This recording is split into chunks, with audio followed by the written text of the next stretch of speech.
Please stop pushing. I can't take this anymore. The concert venue is packed tight. A man behind me keeps pressing into my backside. I'm wearing a mini skirt today with a thong underneath, and it only makes the situation worse. He lifts my skirt and presses himself against my hips. As the atmosphere heats up, someone in front of me slams into me, and I stumble back a step. My body stiffens as I feel like something just slid inside me. My name was Mandy Cox, and I was a diehard fangirl. I wanted a celebrity to notice me, so I dressed for attention. I wore heavy makeup and made sure nothing about me went unnoticed. My low-cut top revealed a wide stretch of skin, and my chest bounced with every step. I paired it with a mini skirt that barely covered my thighs and sexy white stockings which hugged my legs. But when I arrived, reality hit. The concert venue was packed so tightly I couldn't move, and the crowd swallowed me whole. The celebrity was never going to notice me. I craned my neck and shouted, "Darling, take me." I never imagined that line would draw the wrong kind of attention. Instead of the celebrity, it caught a filthy creep. After I shouted it, I became aware of a man behind me, repeatedly bumping into me. At first, I brushed it off. In a crowd that dense, accidental contact was easy to explain, but the feeling wouldn't go away. Something hard kept pressing against my butt from behind. I assumed I'd accidentally backed into his hand where it rested behind me, so I turned and offered a polite apology. "Sorry, I didn't mean to bump into you." He paused, then flashed a leering smile and said, "It's okay, I don't mind." When I turned back toward the stage, I felt him press against me again, more deliberate than before. I kept my attention on the celebrity on stage and shut him out. The man became increasingly brazen, pulling up my skirt and pressing close against my backside. I had only a thong on underneath, which left my butt exposed. I felt his touch directly against my skin and assumed it was his finger. Only then did I realize something was wrong.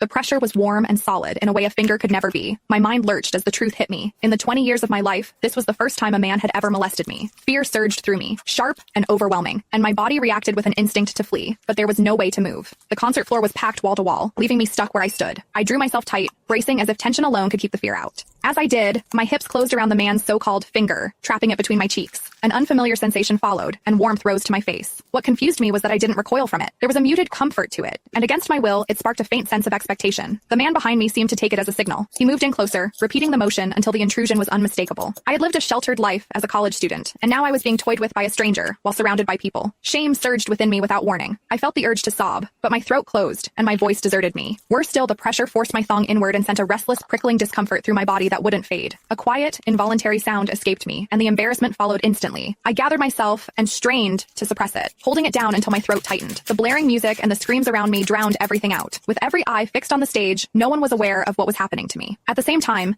the intensity continued to rise, touching something deep inside me. I bit down on my lip as cold sweat traced my spine. My awareness was tipping back and forth between humiliation and a pleasure I couldn't bring myself to name. I knew I couldn't take it anymore if it continued. So I turned sharply to face the man behind me. "Please stop pushing. I can't take this anymore." When I finished speaking, the man leaned toward me and whispered in my ear, "Is it exciting, the way I'm pushing against you?" The shame was overwhelming, and I was on the verge of crying. "I'm a virgin. I've never done that kind of thing. Please, let me go." He didn't stop. Instead, his gaze burned deeper as he seized my waist, the pressure growing stronger. "You're really a virgin? Then let me show you what it feels like to be a woman." For reasons I couldn't explain, his words didn't spark resistance right away. They stirred an expectancy instead.